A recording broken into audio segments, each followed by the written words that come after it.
Okay, hopefully you can hear me. Just trying to get things set. I wanted to make sure it was broadcasting for a second. And we are live. I adjusted a little bit so I can see the screen so I know what I'm doing. So I won't be looking back all the time.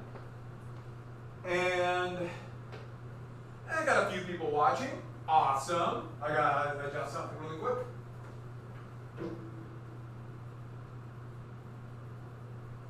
Just trying to make sure this thing is all working.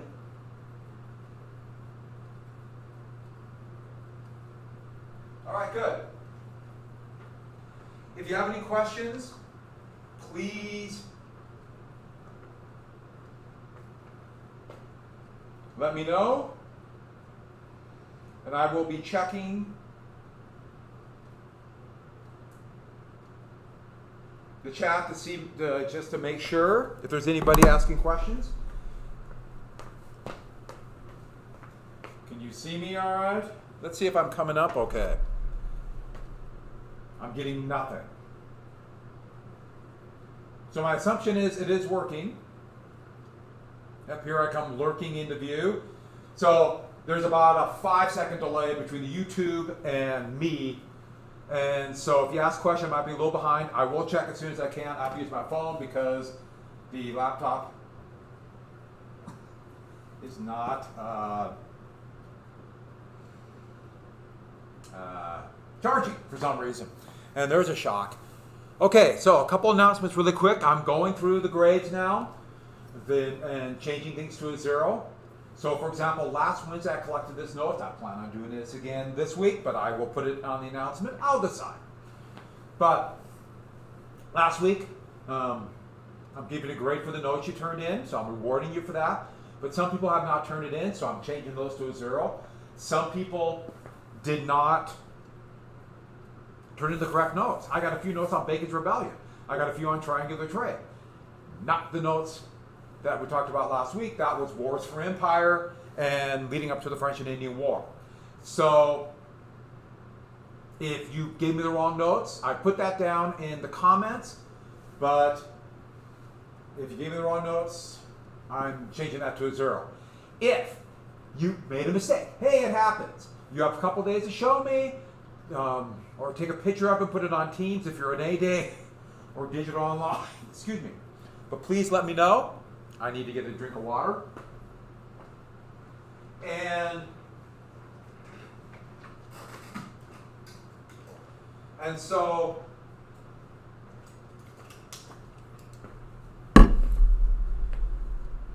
very important you do that. Don't forget that you have Zen Chapter 2. Same deal. I'm going to start going through and giving 0s for people who have not turned it in. Hey, if you forgot, you forgot. Like I said, I'll give you a week grace period, so get it in, but it's time to start changing those. And tomorrow for B-Day students, I'm going to give you a quiz over Monday and Tuesday's notes, open notes. As soon as I get them all, I'll turn it in. And digital, those are online. I originally was going to collect your notes, but I might just give you one of those 2 quizzes. I'll just put it out there, throw it out at you. All right, so with that, on that happy note, I might combine the 2. Just give you only for digital, and you turn it in just to me. Hopefully on the board you see the Boston Massacre. So we're going to talk a little bit about this. We're coming up to the events that led to the Revolutionary War. So those events that led to it, and I'm looking at my screen so I know what I'm showing. Please, if you have a question, put it on YouTube. Ask me. I know there are a few of you watching live, and so do that. Those of you who are watching are going to record this and watch this a little bit later. It is your responsibility to ask me questions after the fact. And if you don't understand something, that's on you. But I'll be glad to explain it. And here's the deal. When I go to the test, it's going to be mostly on things that I talked about. So it's going to be multiple choice and then short essays, which I call short IDs. And so you're going to have to write. So if we do this in class or on Teams, you'll have to write, and I'll be expecting material from what I talk about. If you give me stuff that you might have found on the Wikipedia, I guarantee you it will not be fully correct, because that gives you trivia. Rarely do you find the analysis you get here. Okay, so just a quick review. I did talk, I think I got to the Boston Massacre in first period, but I did not for third and fourth. And so please, for first period, just enjoy yourself. Relax. Get a, grab a cup of coffee. I don't know. But Boston Massacre. So this is the whole thing about the Townshend Acts. And I know I mentioned in class how the urban poor of Boston were furious. Their jobs were being taken away. Soldiers were living in their homes. They thought there was examples of sexual abuse by the soldiers, which almost certainly that was happening. But you can imagine how those stories would be exaggerated. And that's something about occupying armies always. That's always going to be something that happens with occupying armies. Especially men in those areas are going to believe this. This is going to lead to a lot of resentment. On May 5th, soldiers around the customs house where they collect taxes dropped a musket, opened, they were being yelled at. And that's why I talked about lobsterbacks. And lobsterbacks were those soldiers. That was an insult to the soldiers because their backs were so rippled with scars because of the harsh discipline in the army. 11 people were killed or wounded. Crispus Attucks was one of the leaders of the group surrounding the soldiers, even though it turned into kind of an unruly mess. That always happens. If you have a confrontation, people are yelling, people are scared, and one side has guns with bayonets. One sure way to escalate a protest is to counter the protest with heavily armed people, with bayonets, with muskets, or today with shields and tear gas and rubber bullets. And that's sure to escalate. It always does. In fact, that's a way, if you want to escalate this, to discredit a protest, that's what you do. All right, so Crispus Attucks, and you can see the picture on my screen. There he is. He was of African and European descent, what they would call a mulatto. And it showed that, yes, racism was growing exponentially at this time, but still, this was a multiracial protest.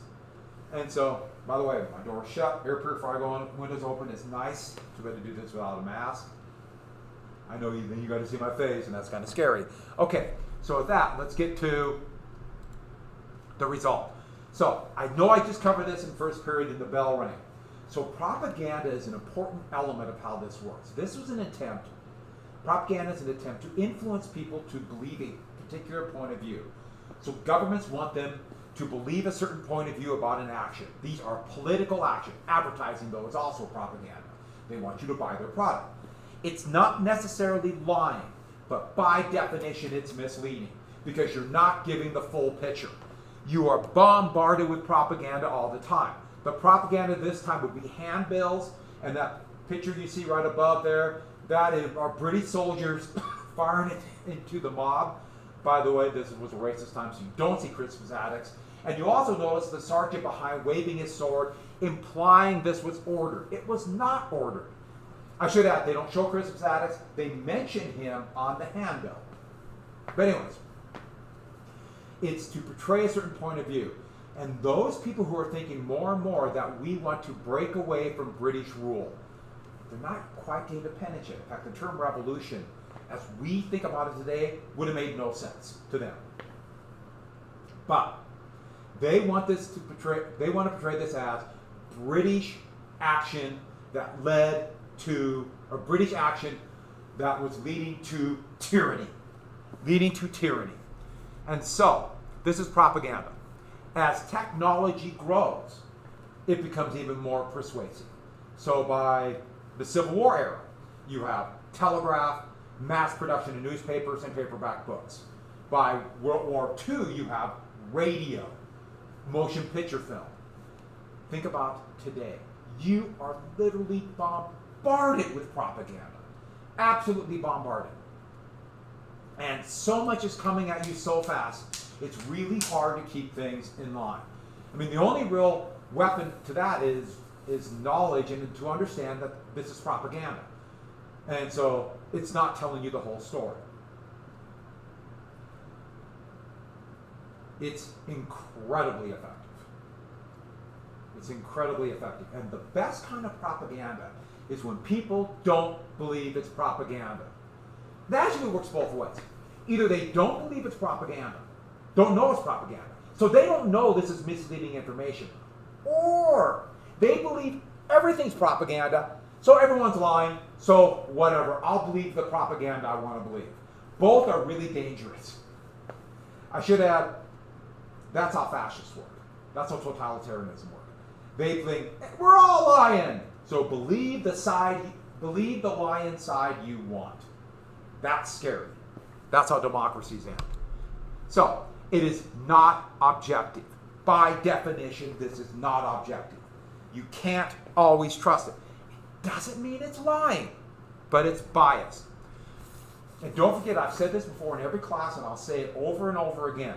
If anybody says they're unbiased, if anybody says they're being totally objective, by definition, they're biased. They're being objective. They are lying to you. I am giving you my unbiased opinion when I say that. Okay, me saying that, you should immediately say, no, he's lying. Of course I'm biased. I'm very biased. Everything is biased. And if anybody says they're unbiased, they're probably the most biased of them all. And they use emotional appeals. Look at that picture. You see the blood pouring out. The blood coming out of the people laying on the ground. I mean, this is an emotional response. And what's the most powerful emotion? Fear. If they could do it in Boston, they're coming for your home. And so that is why they said that this was a massacre. It's a massacre. The British are massacring peaceful civilians. Well, first off, they were not peaceful. And secondly, what's a massacre? Okay, let's be clear about it. You kill 5 people, it's a massacre, if you're on that side. But to the British, they didn't see it that way. Words have meaning, just like Pontiac's war means that Pontiac and his Confederacy are defending their land. Rebellion implies that it's legally British land. Paul Revere would not only give this famous etching, you see Rapallo printed by Paul Revere off his etchings, but also he would be a writer, R-I-D-E-R, to spread information about, or spread colonial propaganda, and to warn at a little place called Lexington and Concord. The British reaction was actually pretty smart. They realized, oh no, we've gone too far. If they would have stuck more troops in, that would have proved the point of the propaganda that this is a massacre. They pulled back and let tensions drop. They pulled troops out of Boston. They had them set up tents outside of town, but they pulled them out of people's houses. Next, they actually had a trial of the soldiers who were involved. And the trial would be in Boston, by people of Boston. And that was a crucial element, because they knew if they took these soldiers back to Britain and said, we're going to try them in London, everybody in Boston would have said they're going to be let off scot-free. Which every occupying army now does.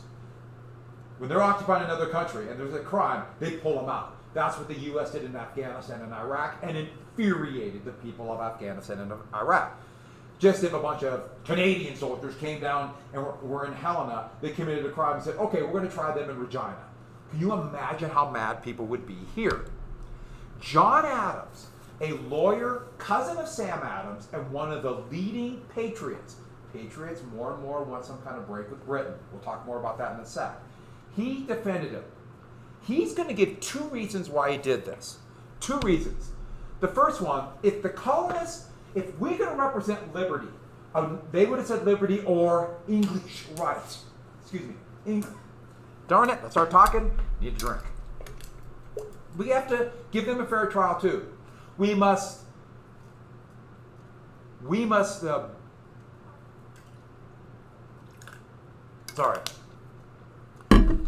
back up what we said. If we say it, we must mean it. But there's something else. The middle class in Boston, those up kind of merchants, lawyers who wanted rebellion, were worried that the mob was getting out of hand. The poor of Boston were channeling their anger at the British. But what if they channel the anger at people who are doing pretty well in Boston but are colonists? They want to make sure they focus the anger on the British and not let it get out of control and turn into a class war. They didn't want another Bacon's Rebellion. And so, this was class. And here's in chapter 4, which you should have read and turned in your assignment. And I'll talk about those questions in just a second. Have a little bit of Adams' closing arguments. Adams' closing arguments gave. And trust me, we're talking more about Adams. He would be the second president. He's one of the most famous founding fathers, one of the authors of the Declaration of Independence. He described the crowd, though. Listen to the words he used. A motley rabble of saucy boys, Negroes and mulattoes, Irish teagues, and outlandish jacktars. So, a motley rabble of saucy boys, Negroes, mulattoes, Irish teagues, and outlandish jacktars. Saucy boys? What's a saucy boy? Now that sounds like a bad boy band to me. But what it really is are juvenile delinquents, young boys, and orphans. Every city, especially when they're not quite to the Industrial Revolution, they're starting to expand and grow, there's going to be a lot of orphans. If families have to feed their children based upon a job, and if they don't have a job, remember, we've talked about those problems. What do? They kick them out when they're like 10 or even younger. So these are juvenile delinquents, the saucy boys. Negroes and mulattoes, using racism. They're inferior. Or you can't see it. I'm looking at my projector on so I can see what I'm filming, and it's shaking. This is me saying shaking. Negroes and mulattoes saying they're inferior because they're not white. Even Crispus Attucks, who is one of the heroes of the Boston Massacre, and a hero amongst the patriots. Adams turned on it, trying to say that, there's some discreditable ones in there. We don't want them. You'll see a similar thing in the attacks against equal rights after the Civil War and Reconstruction. So, today. Irish teagues.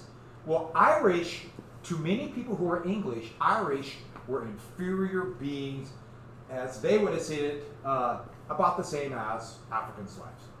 A different color, and this was used by the English to colonize and brutalize Ireland. A teague is someone who works on a ship. A teague is someone who unloads ships, and that was the lowest job on a ship. And a jacktar, outlandish jacktars, that's the lowest sailor. And so we're talking the low class.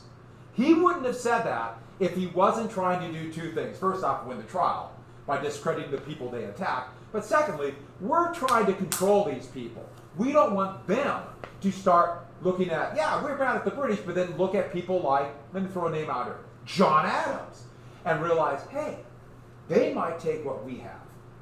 And so, they would be acquitted based upon manslaughter, and they would get an M, the soldiers, the 5 soldiers, an M branded on their thumb for manslaughter. When you think about today, you think, you're going to get 5 to 10 years or 10 to 20 years. That didn't exist yet. Judges would try to come up with a punishment that met the crime, and they basically threw themselves on the mercy of church law, complex laws at the time. I don't want an M branded on me anyways. But the Townshend Acts were repealed. But the same problem still existed for Britain. They pulled the troops out. Yes, they were still trying to enforce those navigation acts. They still existed, but the Quartering Act was gone. To push the propaganda for the Patriots after the Boston Massacre, they created something called the Committees of Correspondence. And these were groups of like-minded people that would spread colonial propaganda. So if something would happen and they would spread, and writers, R-I-D-E-R, writers, would put pamphlets in their saddlebags and ride to like-minded people, spread that propaganda, they'd spread it all the way down to colonies. So if something happened in Boston, they could get it down to Charlestown, which is today Charleston, South Carolina, in just a couple days. Paul Revere was one of the people who would do this. And Congress, though, was not done. They're going to try one more time. the same formula that worked exactly, worked horribly. The Tea Act. And what's it called if the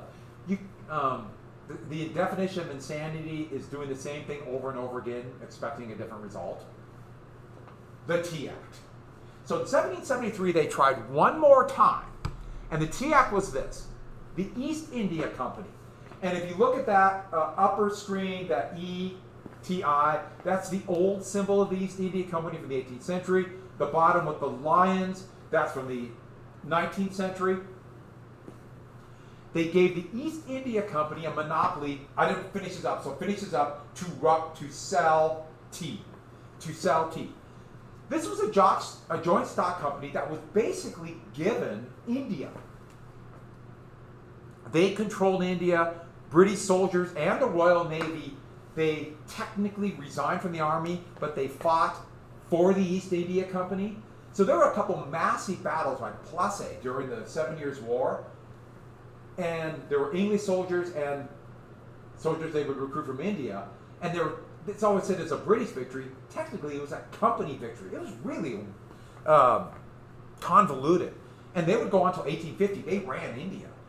And this was a joint stock company, and they were going broke.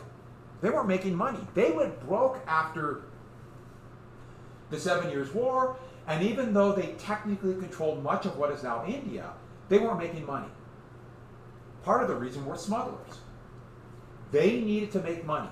So, the sale of tea would be given as a monopoly. I should add that many members of Parliament were stockholders. So you got that many members of Parliament were stockholders. So they weren't making money. This is a blatant conflict of interest. That would never happen today. Never. There's no way that happens all the time. And it's one of the most corrupt things about a representative body, that it's corrosive, and it happens all the time today. Members of Parliament want to make money, and they were stockholders. The East India Company actually gave stock to members of Parliament so they would support this bill. So they're given a monopoly. Now, it isn't going to work exactly the way you think monopolies work.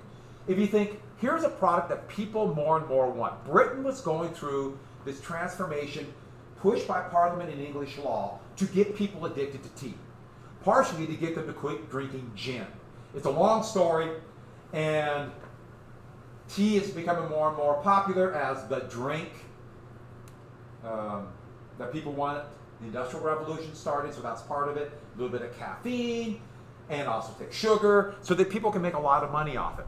The East India Company, that's the BEIC, they would collect the taxes, and they would issue licenses to very particular merchants in the colonies.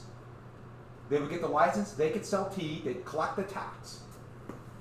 So not everybody could sell tea.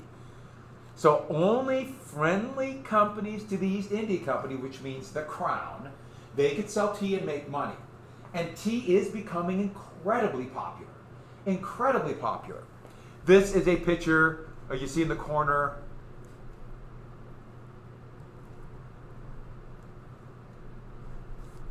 Just a sec, let me.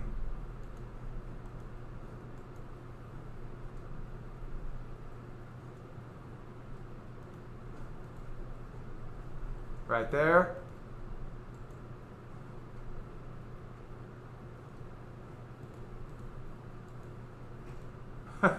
Sorry about that.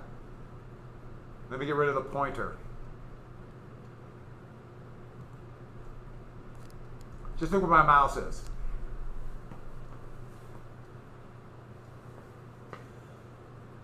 So tea was becoming popular. Now the ironic thing was this. Normally you think of a monopoly, the price of tea would go up. Not necessarily. Not necessarily. It's more complex than that. The price of tea actually dropped. It actually dropped, or would have dropped, is a better way to look at it. The price of tea dropped. Why? Because it was more efficient for one company to sell it, and it undercuts the smugglers. Smugglers who are bringing in the tea, even though there really wasn't much opposition, smugglers can charge a premium for the risk of bringing in the tea. Well, if the East India Company is selling tea and everybody can buy tea, that undercuts those smugglers. And they're furious. Men like John Hancock, upset that they're being undermined. And this gets to anything that's illegal. If anything is being smuggled in to avoid a tax or avoid a prohibition, they charge a premium. So there's a movement around to legalize things like marijuana in some states. Nobody is more opposed to legalizing marijuana, nobody, than drug dealers.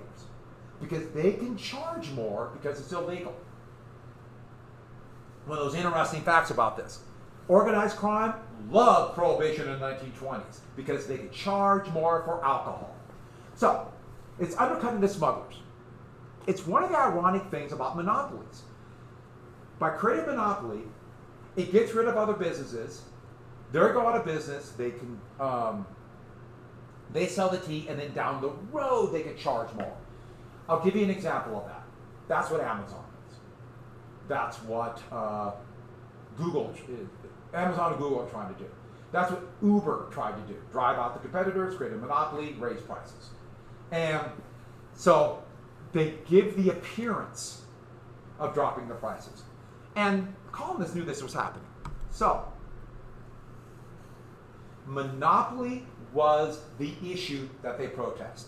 It wasn't the tax. It was the monopoly. I repeat, the tax was secondary. And the issue was this: who is in actual control? If we allow the British government to give a monopoly to a company, then the people of the colonies have no control. They are in real trouble, and they know it. Monopoly is the issue, not the tax. Because the tax was tiny.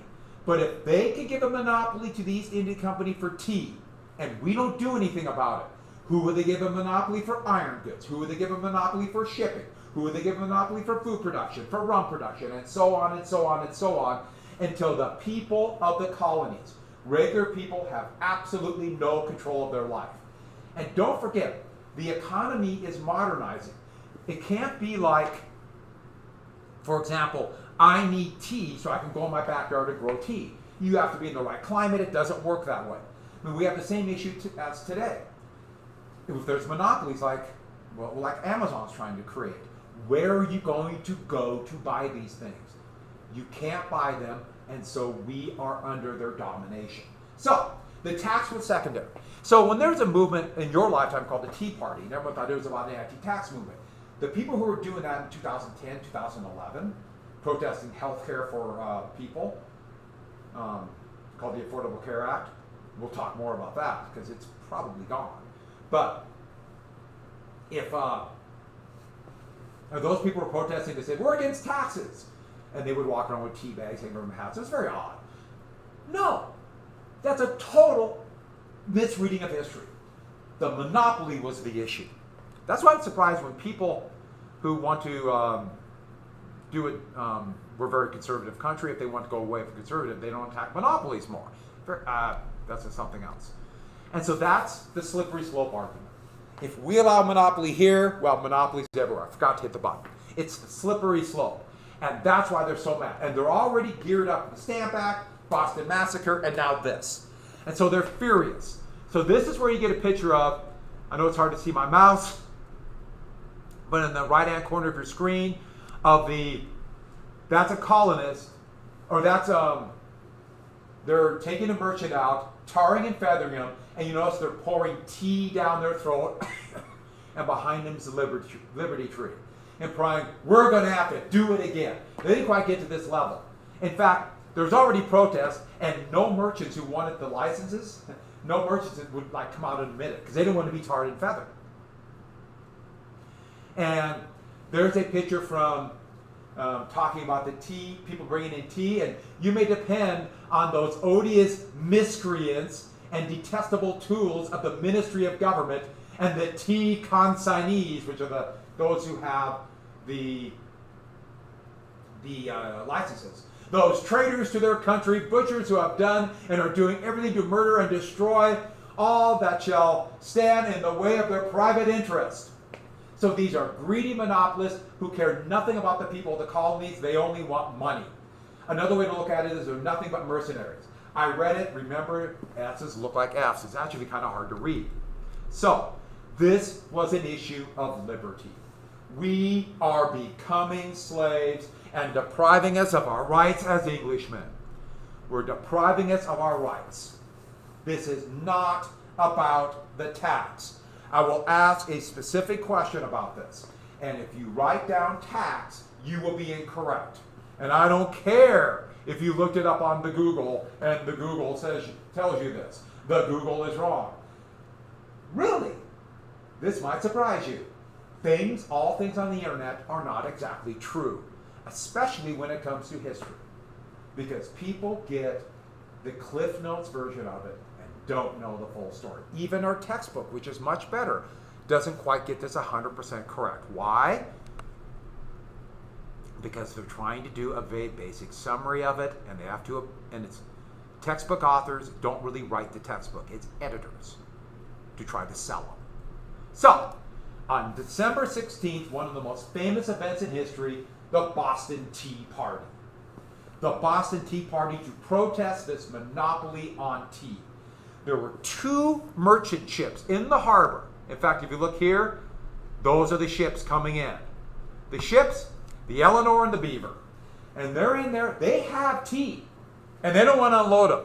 One ship tried to unload them and they were attacked. So they're sitting there in the harbor with tea. Everyone knows it. They're trying to decide they're going to unload the tea or not. Because they don't want to start a mob. Now, if you look at the picture in the right-hand corner, right next to the harbor was the Old South Meeting Hall. Right there. That is a picture of what it looks like today. So they went in the 19th century, 1820s, 1830s, and filled in a lot of the harbor. And so the South Hall used to be like literally on the harbor. Now it's about quarter mile. So it's a little bit different. But the Sons of Liberty had a meeting in the South Hall. And the meeting started trying to get people geared up. We have to stop this. This is an attack on our liberty. We are going to become slaves. And they use that over and over again, which is ironic, but maybe it's not, to a society that had slaves.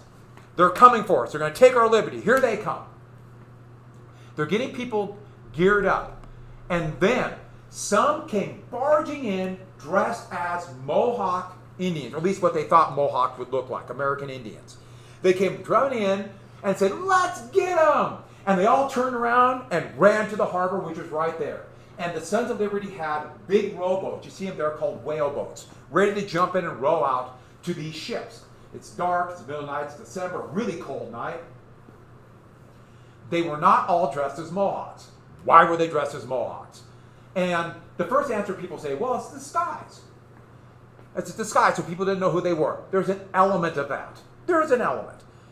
Nobody would have believed that Mohawks from the northeast or western part of New York would come down to Boston. But the big issue was Mohawks, American Indians represented liberty. There was a dichotomy. Dichotomy means a contradiction in the thinking about American Indians. And so when Europeans first arrived, they had never seen anything like American Indians. They had never seen people who were so free. They had never seen people who were so independent.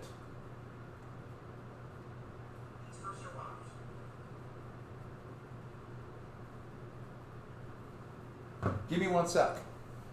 It doesn't appear as though... okay. They'd never seen anybody so independent, so free.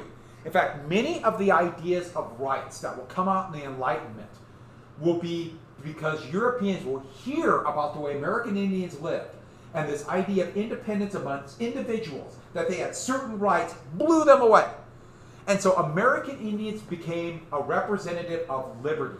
So you see this over and over again. When they represent liberty, there'll be some American Indian references, including even the symbol of the United States, in the claws, in the talons of the eagle are arrows. Why arrows? Because they represent liberty because they're American Indians. So you get that thinking. The contradiction, they also thought they're wasting land and we want to take their land and steal them and enslave them. That's a big contradiction. It would not be until 1811, 1812 in that era that this idea about American Indians as liberty would be dashed and replaced with these are people who do not deserve the land they're on and we're going to take it from them. You hear more and more savages. Okay, I'm looking at me, the screen, and me going like that. Or the screen, that's kind of funny. So they went because it represented liberty. It was symbolism. They would eventually dump about 340 cases of tea. Look at the price. That's $1.7 million in today. Tea was valuable. They rowed out, in fact, they rowed out to the first ship. They rowed out to the Eleanor, and their torches, they're screaming and yelling. Well, these are sailing vessels. They can't move. They're stuck. So they got close. They rowed out, climbed on board the ship. The crew, and just a skeleton crew, these merchant ships didn't have many men on, wherever they lived. Every spare inch is filled with either water and food for the trip or tea. Well, they jumped on board, they roughed up the crew that tried to resist, threw the sailors overboard, and then threw the tea overboard. And then they jumped back on their boats and sailed to the Beaver. Now the Beaver, their crew is watching this. They can't leave, they're stuck. They're watching these guys come and they're thinking, maybe I don't want to get beat up. And so when those Sons of Liberty got there, it wasn't, hey, try to fight. It was, hey, let me help you on board. Let me show you where to keep the tea. So they weren't beat up. This was a major attack. This was not just the attack on a merchant. And this was not even an attack on the East India Company. This was a direct attack on British law. A very open attack. And many Tories in Congress were furious. Furious. Absolutely wanted not just to enforce the law. They wanted revenge. And they would respond, here is a very famous one of the destruction of the tea. These kind of pictures are all over. You see them cheering, dumping of the tea. There's a little bit of that because a lot of people in Southall didn't get on the boats. And not all were dressed as Mohawk Indians, but it was night and winter, so it's a little bit inaccurate. One of the more famous pictures is right here. And so you see this picture of people cheering on the beach, and you see the people on the boat, and they're supposed to be dressed like Mohawk Indians, and some even have knives, and they're waving and cheering. You see that picture? Well, Snapple, that made tea, put this on their cover. Tea Party makes sense, right? This is an example how misinformation and people's incorrect beliefs can be spread. Because you look at that picture, we know what it is. I just showed you. It's the Boston Tea Party. Snapple sells tea. Snapple, by the way, used to be an independent corporation, the Snapple Corporation. Also, one more thing, there's a K. It might be hard to see, but it's K right here. And that's for kosher. And kosher is incredibly important to saying that's kosher because it started in New York City, and there's a large Jewish population in New York City, so we want to sell to that population. Okay, but look at that picture. There became a rumor spreading in the 1980s that picture was not the Tea Party. In fact, they didn't think it was Tea Party. People thought it was a slave ship. And these were people taking slaves from this ship to the shore. And the K was for the Ku Klux Klan. And by the late 80s, this became known by everybody. Of course, it's the Klan. It became spread, and a lot of people, especially African Americans, quit buying Snapple. And Snapple just about went under. In fact, they were swallowed up by a larger corporation called a holding company. You might have heard of the company that bought them up, Quaker. They bought them up, and now they're part of this massive corporation. They lost business because when people don't know information, that's how disinformation can be spread. Rumors and conspiracies, that's absolutely ridiculous. We live in an era where there's more rumors and conspiracies. I'm not on the Facebook, and most young people aren't, but older people are, like that's why you're surprised I'm not. And there are all kinds of conspiracies that are absolutely ridiculous to anybody who knows this material, knows how things are spread. But if you don't know, and it kind of fits what you want to believe, Snapple's a good example. So, In 1774, last couple things. 1774, the Intolerable Acts. The British actually called them the Coercive Acts. And this is how they're going to punish the colonies. They're going to punish them. We will make you pay for what you did. And this was going to be a lesson to the other colonies, even though it's focused on Boston. And so this is the Coercive Acts right here. You can see my mouse. And they're dumping it down. And that woman right here, laying on the ground, that's a combination of Lady Columbia, but you also notice they have her a little bit like an American Indian. Remember, American Indians represented America. And you also see that you have this leering Englishman peeking down her dress. The whole idea is they are attacking and raping America. Here is Boston in a cage in the right-hand corner, and those are the British shooting at them, etc. So, these things. Number one, Boston Harbor is closed. Now, one of the arguments that the Patriots made were that they're trying to take over your business, your liberty, so you become slaves. And what did the British do? They closed Boston Harbor so merchants can't make a living. So the Patriots could turn around and say, I told you so. I told you they were going to do that. They shut down their state assembly. They're going to make us slaves and take away our government. I told you so. Told you so. Next. British officials who commit a crime in the colonies, they'll be tried in London. Not in the colonies, because the thought was they won't get a fair trial.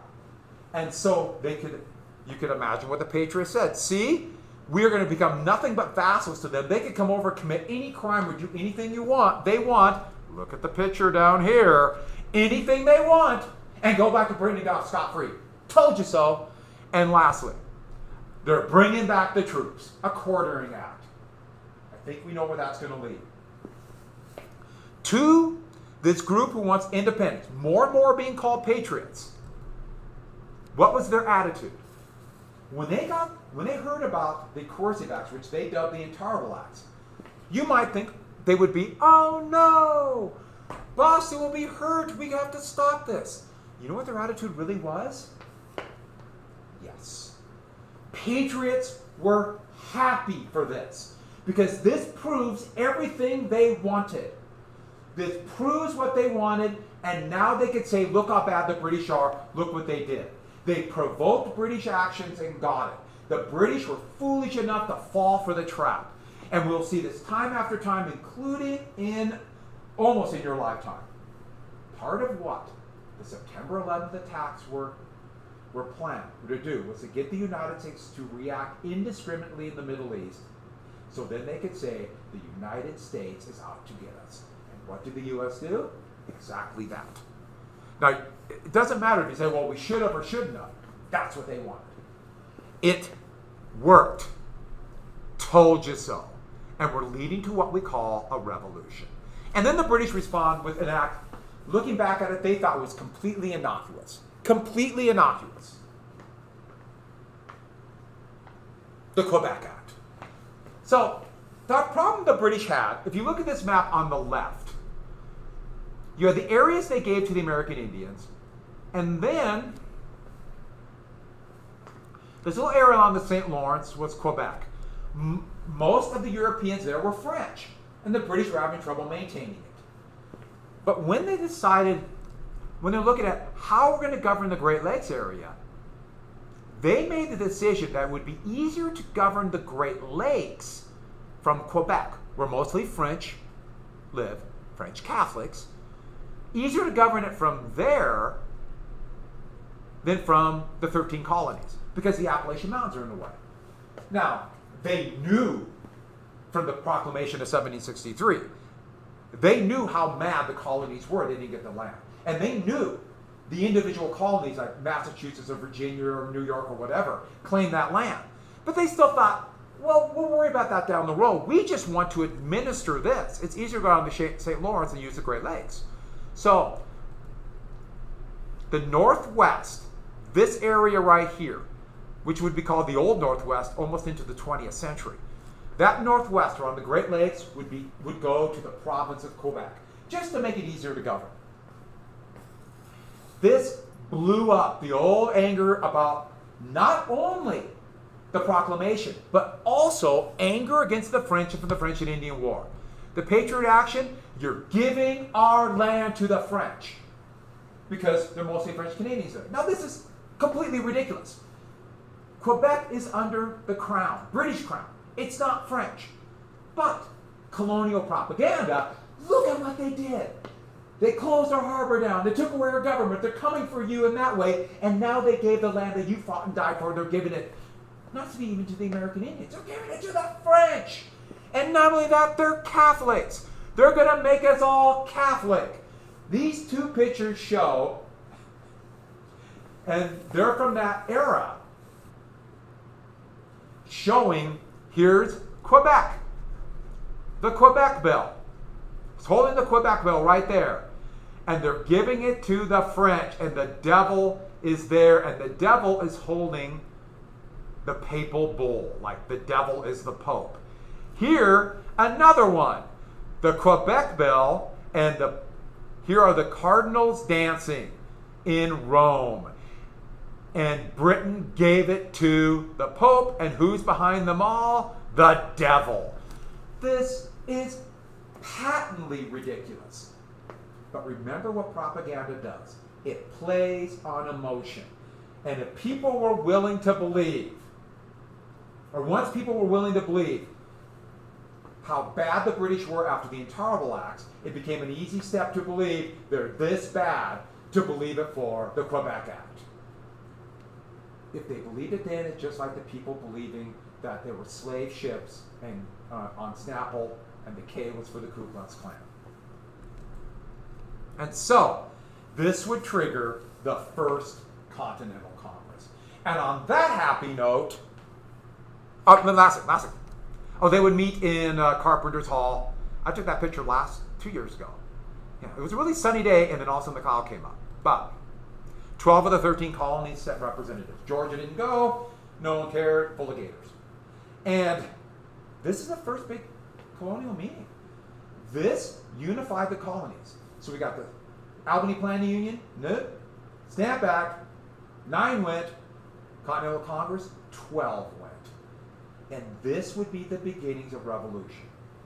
Most did not want a separation, but they were furious. Okay, I'm going to stop right there. Don't write that last thing down. I'll try to go over regular class period. If there's any questions, please let me know. Check Teams about how I'm going to attest to reward you for doing this, but these are material you're going to have to know. The TAC will be a short essay you will have to do, and I'll explain more about that next week when we're done. I'm still trying to figure out how we're going to do the test. And don't forget, almost forgot, you have to read the Declaration of Independence by Friday. The Declaration of Independence, especially the first 3 paragraphs, it's really short. It's in the appendix, or the back of America, appendix, page 67. And I have to read that. And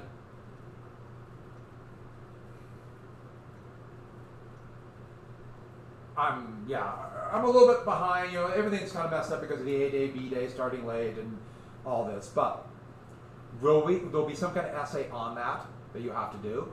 And please read that, though. We'll talk about it in class. I'm starting to change things to a 0. Better get your stuff in by the end of the day. On that happy note, I will see a good hunk of you tomorrow. Goodbye.